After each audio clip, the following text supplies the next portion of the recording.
9 millones de kilómetros cuadrados de superficie convierten al Sahara en el desierto cálido más extenso del planeta, un territorio donde la arena no solo sepulta la vegetación, sino que erosiona sistemáticamente cualquier vestigio de presencia humana. Durante décadas, casi todos los esfuerzos técnicos destinados a la reforestación de este entorno hostil terminaron en un fracaso absoluto. ¿Por qué se propuso entonces el uso de abejas como una posible solución para una de las geografías más extremas de África? A primera vista, la introducción de estos polinizadores parecía una idea innovadora para frenar el colapso ecológico, emulando éxitos obtenidos en otros desiertos menos agresivos. Pero la biología de estos insectos enfrentó rápidamente un límite físico infranqueable en medio de las dunas. Las abejas no poseen la capacidad mecánica de generar agua, ni pueden transformar el sustrato arenoso en suelo fértil por sí mismas. Su presencia en un ecosistema es un indicador de salud, lo que significa que solo regresan a un área cuando la base ecológica ya ha sido reparada previamente por otros medios. El proceso solo está cobrando fuerza. A partir de esta constatación técnica, la estrategia de intervención tuvo que dar un giro radical hacia un enfoque mucho más fundamental y estructural. Se determinó que la restauración no debía comenzar con la introducción de especies animales o vegetación superficial, sino con la gestión directa del terreno y los recursos hídricos subterráneos. Fue en ese momento de transición cuando nació el proyecto de la Gran Muralla Verde de África. Se puede notar cómo el diseño de la intervención cambió de pequeños agentes biológicos a movimientos de tierra masivos y planificados. La ingeniería aplicada en esta etapa se centra en la creación de terraplenes con formas de media luna, diseñados para capturar la escasa escorrentía de las lluvias torrenciales ocasionales. El equipo desplaza gradualmente toneladas de sustrato para formar estas barreras físicas que rompen la velocidad del viento y retienen la humedad en el suelo. Todo se vuelve más complejo. Este viaje técnico ha evolucionado desde la fragilidad de las abejas hasta la ejecución de una de las mayores obras de restauración ecosistémica jamás emprendidas por la ingeniería humana. Se ve cómo las excavaciones en forma de arco se distribuyen por el paisaje, permitiendo que las semillas autóctonas tengan una oportunidad de germinación en un microclima controlado por la propia estructura del suelo. Más adelante se complica, pues la escala de la Gran Muralla Verde requiere una coordinación logística sin precedentes a lo largo de miles de kilómetros de frontera desértica. Las máquinas operan bajo temperaturas extremas, compactando la tierra para estabilizar las dunas que antes avanzaban sin control. La cámara se desliza a lo largo de estos surcos geométricos que ahora definen el límite entre la vida y la arena estéril. En esta etapa no termina la labor, ya que el mantenimiento de estas infraestructuras de tierra es vital para que el ciclo del agua se restablezca de manera permanente. El material acumulado en los terraplenes se asienta lentamente, consolidando una barrera física contra la desertificación que antes parecía imparable. El proceso de recuperación del suelo avanza de forma constante, estableciendo las condiciones necesarias para que, eventualmente, la biodiversidad regrese a estas zonas recuperadas. El flujo de trabajo en el terreno continúa hacia la siguiente fase de estabilización climática regional. 9 millones de kilómetros cuadrados. Esa es la escala del Sahara, un territorio que suele percibirse como un desierto estático y congelado en el centro del continente africano. ¿Por qué el borde meridional de este gigante de arena se desplaza de manera constante hacia el sur? A primera vista, el desierto parece una masa inmóvil de dunas, pero en realidad funciona como un sistema en movimiento perpetuo que durante el último siglo ha avanzado sin tregua sobre el Sahel. Esta región fronteriza, donde durante generaciones las comunidades practicaron la agricultura y el pastoreo, está experimentando una transformación física irreversible. Pero esto es solo el comienzo. La vegetación desaparece gradualmente de la superficie. Paisajes que antes albergaban pastizales y arbustos resistentes se han convertido en extensiones de tierra desnudas y agrietadas, perdiendo por completo su capacidad de regeneración autónoma. Se puede notar cómo el suelo se fragmenta bajo la radiación solar extrema, desprovisto de cualquier protección biológica. El proceso solo está cobrando fuerza.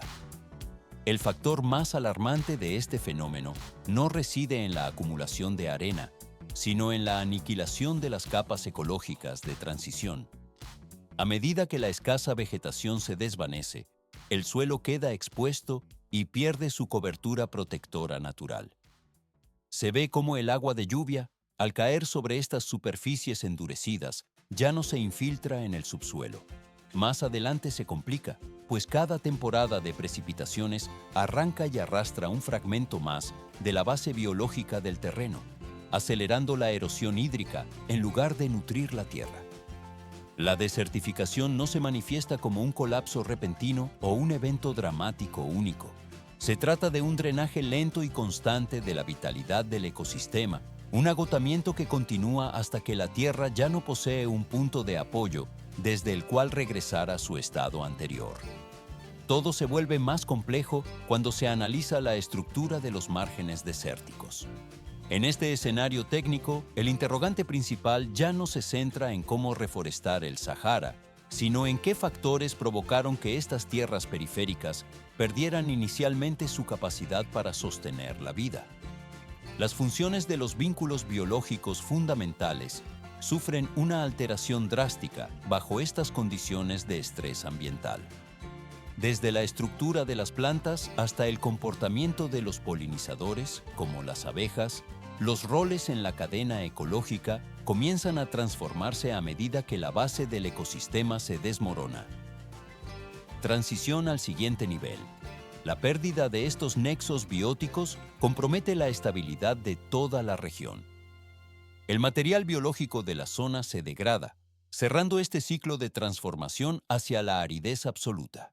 1000 especies de abejas sobreviven en Nevada, uno de los territorios más áridos y extremos de los Estados Unidos.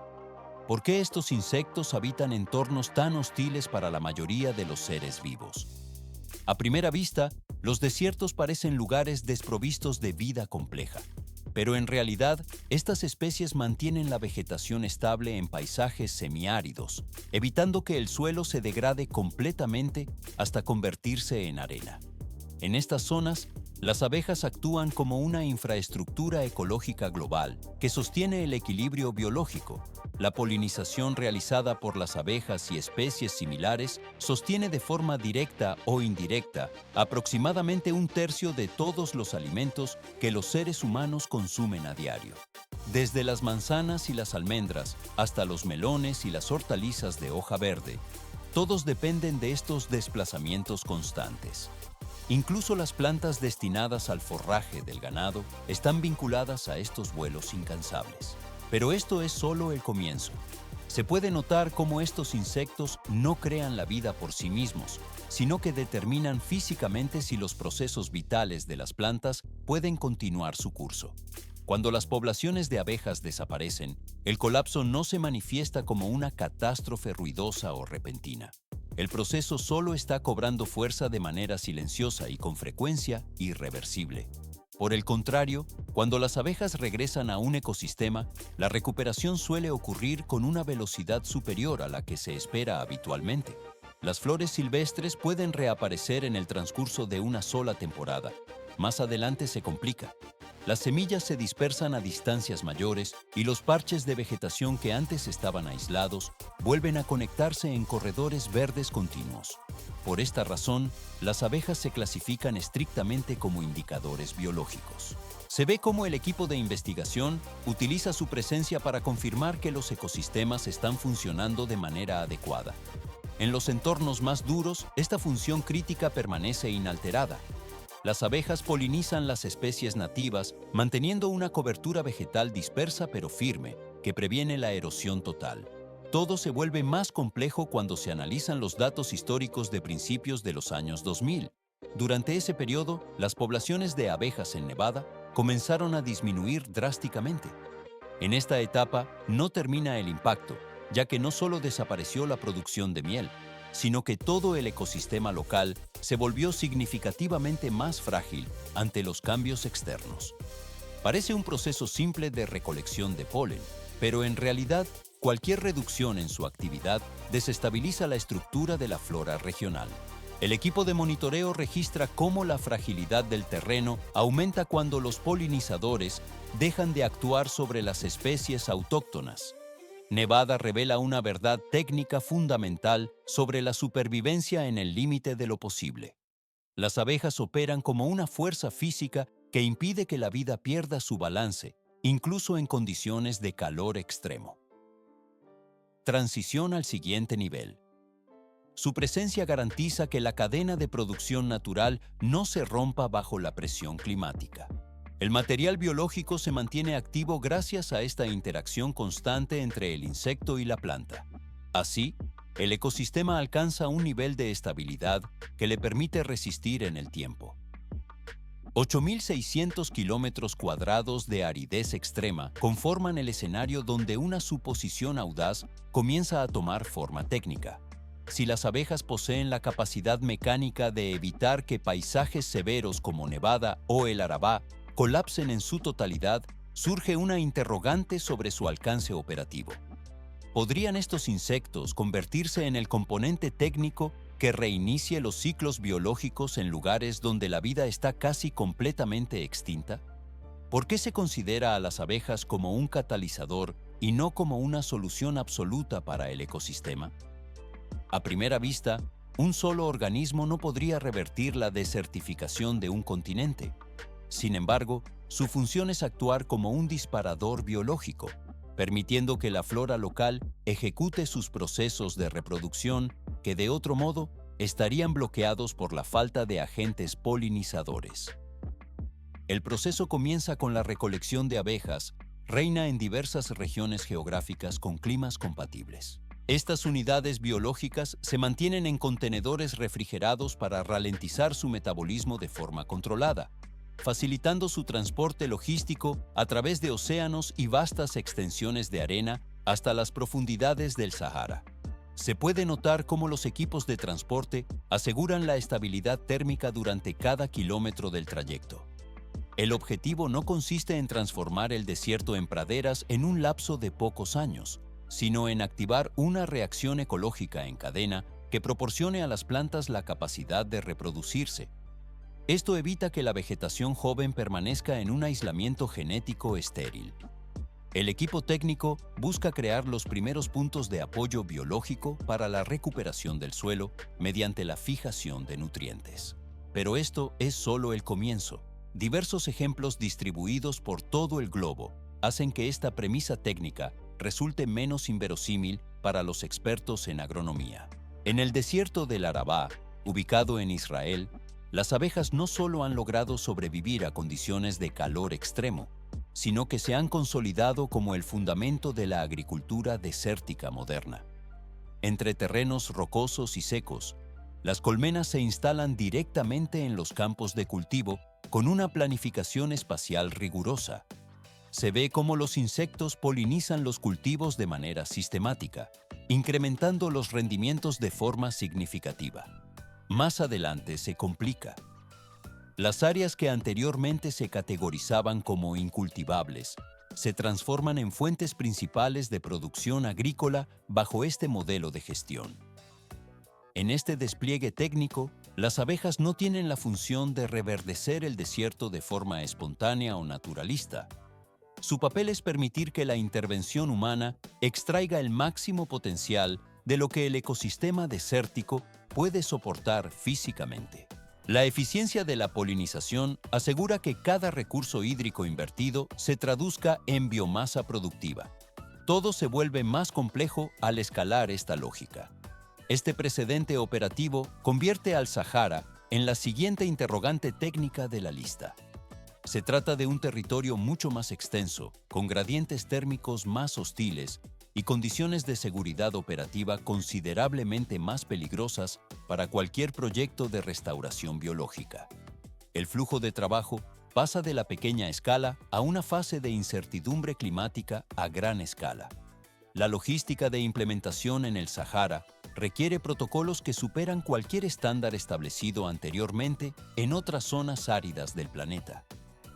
La escala del desafío aumenta conforme la arena y las temperaturas extremas imponen límites a la resistencia del equipo y de los especímenes biológicos. El material genético y las estructuras de soporte deben adaptarse a una presión ambiental constante.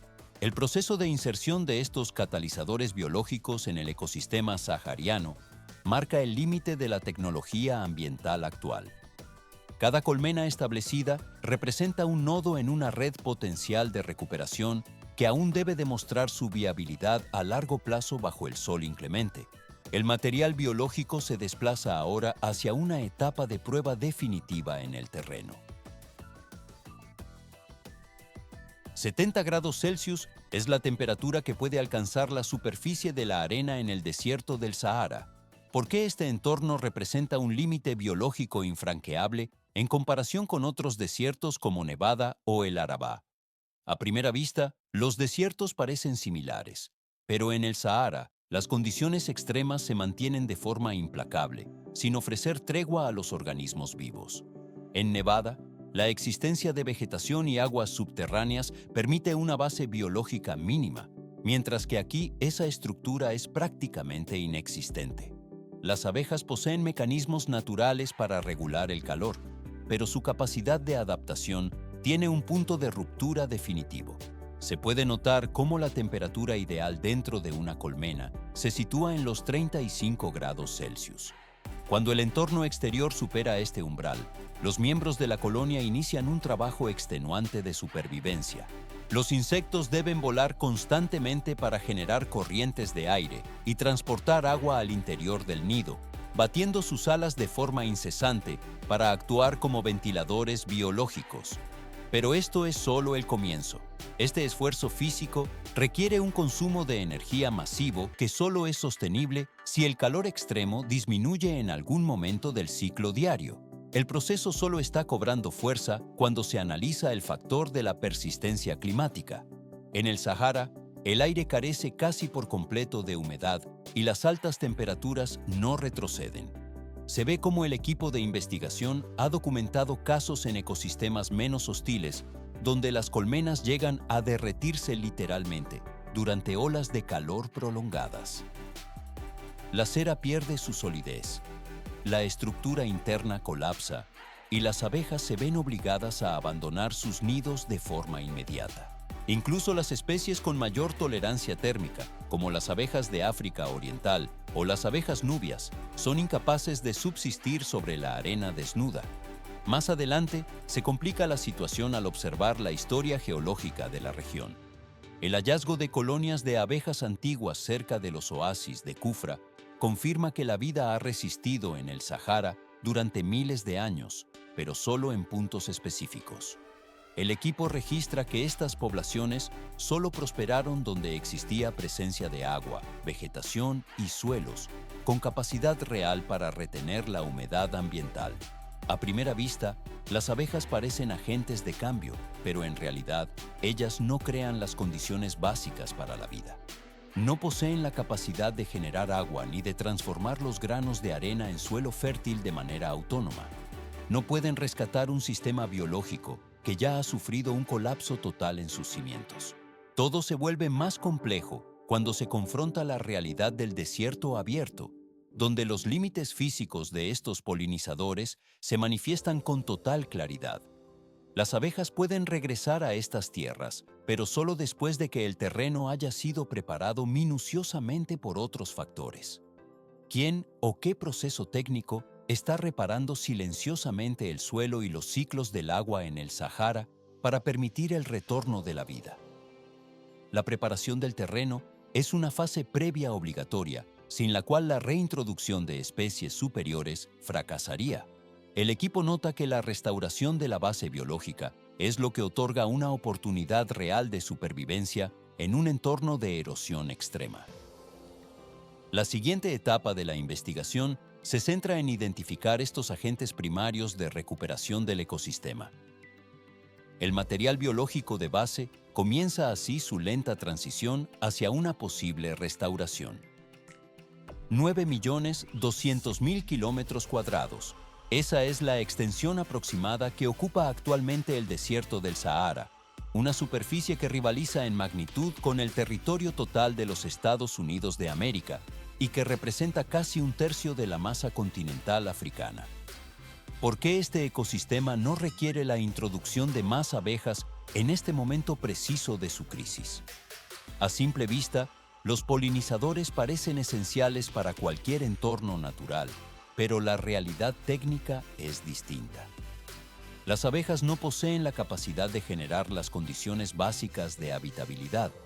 Ellas solo regresan cuando el entorno ya es capaz de sostenerlas, y lo que el Sahara necesita con urgencia es un suelo con capacidad de retención hídrica.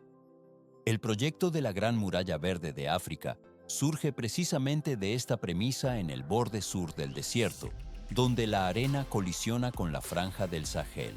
En este punto geográfico, la intervención humana ha optado por un camino que no prioriza animales ni vegetación de forma inmediata, sino que se concentra en la reparación estructural de la propia tierra. Pero esto es solo el comienzo. El desierto no permanece estático, sino que expande sus fronteras de manera constante, devorando terreno útil cada año. Se puede notar cómo el Sahel pierde gradualmente su facultad para albergar vida humana a medida que el Sahara gana terreno. Existe una paradoja técnica en este fenómeno. El Sahel no carece de precipitaciones, pues la región atraviesa anualmente temporadas de lluvia cortas, pero de una intensidad extrema. El problema radica en la física del terreno. Tras décadas sometida a una sobreexplotación intensiva, pastoreo pesado y sequías prolongadas, la superficie del suelo ha sufrido un proceso de compactación y sellado mecánico. El equipo de observación científica ha determinado que la tierra se ha endurecido hasta adquirir una consistencia similar a la del cemento. La cámara se desliza a lo largo de las grietas de este suelo sellado, donde el agua ya no logra infiltrarse. Cuando las lluvias caen, el líquido no penetra en las capas subterráneas, sino que se desplaza velozmente por la superficie estéril. Este movimiento descontrolado genera inundaciones repentinas que arrastran los sedimentos antes de desaparecer por completo. Más adelante, se complica. Se establece así un ciclo vicioso de degradación donde la sequía debilita la cohesión del sustrato y las lluvias posteriores aceleran la erosión hídrica. A primera vista, la desertificación parece un evento climático aislado, pero en realidad es el colapso sistémico de la interacción entre el suelo y el agua. Con cada ciclo de precipitaciones, la capa superior de tierra fértil es lavada, reduciendo aún más la porosidad del terreno. El proceso solo está cobrando fuerza. La pérdida de esta estructura fundamental impide que la vida reinicie desde la base, convirtiendo un problema de gestión de recursos en una catástrofe geológica de escala continental. Se ve cómo el polvo se asienta sobre las llanuras, donde antes existía un equilibrio biológico ahora fracturado. La Gran Muralla Verde no inició su ejecución mediante la plantación masiva de árboles, sino planteando una interrogante técnica fundamental antes de cualquier otra acción. ¿Cómo lograr que el agua permanezca en el sustrato antes de considerar el retorno de cualquier forma de vida orgánica? Todo se vuelve más complejo cuando se entiende que la estabilización del agua es el primer paso mecánico obligatorio. El material estéril debe ser transformado nuevamente en un filtro receptivo mediante técnicas de ingeniería de suelos. El camino hacia la restauración del ecosistema continúa bajo esta lógica de prioridad física sobre la biológica. El flujo de trabajo se desplaza ahora hacia la implementación de estas soluciones estructurales. 1.000 millones de plantones han sido introducidos en el Sahel a través de campañas de gran escala financiadas con presupuestos internacionales masivos durante las últimas décadas.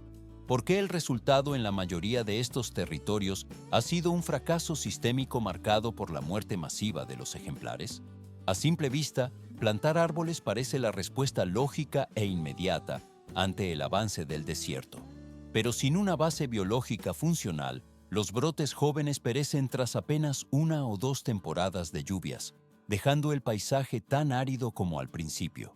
Se puede notar cómo la superficie del suelo ha perdido completamente su estructura mecánica y su porosidad natural. Más adelante se complica.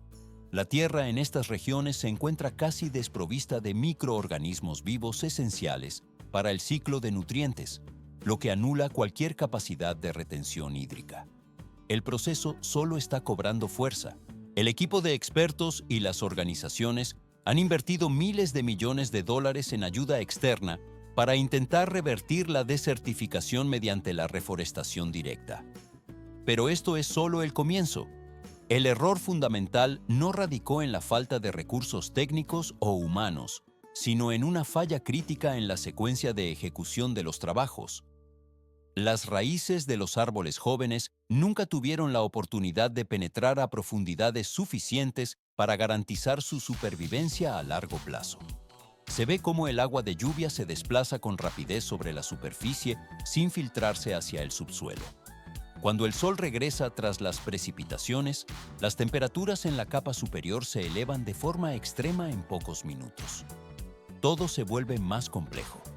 La humedad acumulada se evapora en cuestión de horas, dejando a la planta sin sustento hídrico antes de que pueda fortalecerse.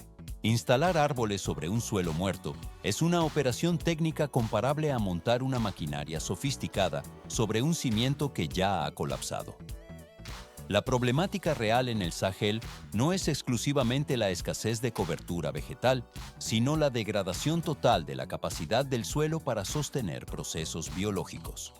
Transición al siguiente nivel. A primera vista, la solución es sembrar, pero en realidad, si el fundamento geológico y orgánico no se repara primero, cualquier intervención en la superficie está destinada a ser estrictamente temporal. El equipo de restauración debe enfocarse en la recuperación de la estructura del terreno antes de proceder con la siembra masiva. El material orgánico debe estabilizarse para que el ciclo de vida pueda reiniciarse con éxito. El proceso pasa suavemente a la transformación final. 8.000 kilómetros. Esa es la extensión longitudinal aproximada que abarca la iniciativa de la Gran Muralla Verde a través del cinturón del Sahel. ¿Por qué se optó por un despliegue de tal magnitud tras los constantes colapsos de proyectos previos? A simple vista, una intervención a escala continental parece un desafío logístico imposible de gestionar. Pero sin un marco de cooperación internacional que involucre a más de 20 naciones simultáneamente, los esfuerzos aislados serían devorados por el avance del desierto, invalidando cualquier progreso individual en la restauración del suelo. La Unión Africana puso en marcha este plan en el año 2007 como respuesta directa a los fracasos sistemáticos del pasado. Se puede notar cómo el trazado se desliza desde las costas del Atlántico en el oeste hasta alcanzar el Mar Rojo en el extremo oriental. Pero esto es solo el comienzo. Aunque el nombre sugiere una barrera sólida, la realidad técnica difiere de la concepción lineal que el término muralla suele proyectar en el imaginario colectivo. El equipo de gestión visualiza el proyecto no como una línea continua de vegetación, sino como una red de mosaicos interconectados para la recuperación de ecosistemas. Se ve cómo cada región aplica soluciones técnicas específicas, las cuales se calibran según las condiciones químicas del sustrato, la presencia de acuíferos y las necesidades económicas de las poblaciones locales. El proceso solo está cobrando fuerza. Parece simple plantar hileras de árboles para detener la arena, pero en realidad el proyecto se aleja de esa lógica superficial. La filosofía central no consiste en obligar al desierto a transformarse en un espacio verde mediante la fuerza, sino en rehabilitar la mecánica funcional del agua y la estructura física de la tierra. Transición al siguiente nivel. Una vez que el terreno recupera su capacidad técnica de retención hídrica, la vida biológica se restablece siguiendo una secuencia natural previsible. Se puede observar cómo los árboles dejan de ser el insumo inicial para convertirse en el resultado final de un sistema que ha sido reparado correctamente. En esta etapa no termina la evolución del paisaje, ya que el ciclo hidrológico estabilizado permite una regeneración autónoma y sostenible a largo plazo. Desde aquí, la transformación se mueve hacia la siguiente fase de procesamiento ambiental, donde la resiliencia del suelo garantiza la estabilidad del ecosistema recuperado. El material biológico alcanza así un equilibrio funcional que asegura la permanencia de la vegetación en zonas anteriormente estériles. El proceso cierra esta fase, abriendo el camino a la formación de una barrera natural duradera. 4 naciones. Ese es el alcance territorial donde Senegal, Nigeria, Burkina Faso y Mali han establecido el punto de partida para la restauración ecológica a gran escala. En estas regiones del Sahel, el proceso no comienza con la plantación directa de árboles, sino con la implementación de una estructura de suelo extremadamente simple denominada fosa de media luna. ¿Por qué se ha seleccionado esta geometría curva por encima de cualquier otra forma técnica? A primera vista, una excavación tradicional parecería suficiente para retener humedad. Sin embargo, la elección de esta estructura proviene directamente de la dinámica hidrológica de las precipitaciones en el Sahel, donde el agua no desciende con suavidad sobre la superficie. Las lluvias llegan en ráfagas cortas y violentas que se desplazan rápidamente hacia las zonas bajas de las pendientes. Una zanja recta simplemente canaliza el agua hacia afuera, acelerando su pérdida por escurrimiento superficial. Pero esto es solo el comienzo. La fosa de media luna, con su configuración arqueada y su extremo abierto, tiene la capacidad técnica de interceptar el flujo desde múltiples direcciones simultáneas. Se puede notar cómo el diseño obliga a la corriente a reducir su velocidad de forma inmediata, provocando que el líquido se extienda y se asiente en el terreno. La forma decreciente disminuye de manera natural la velocidad del agua sin llegar a atraparla de forma excesiva en un solo punto. El proceso solo está cobrando fuerza. El agua no se acumula en charcos estancados donde la radiación solar la evaporaría en cuestión de minutos. En su lugar, el líquido permanece el tiempo justo y necesario para infiltrarse profundamente en las capas del suelo.